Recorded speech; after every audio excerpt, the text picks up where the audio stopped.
Hi, it's John DIY. I'm sharing how to reset oil change service and inspection due message for 2019 Volkswagen Tiguan. Before turning on the car, press and hold 00 button. Just turn on the car when you see reset oil change and service. When you keep holding button, you see the next reset inspection interval.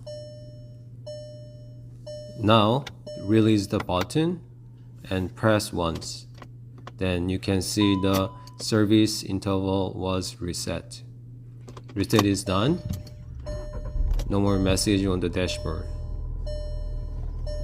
Also, you can just reset oil change or inspection due message the same way. Thanks for watching.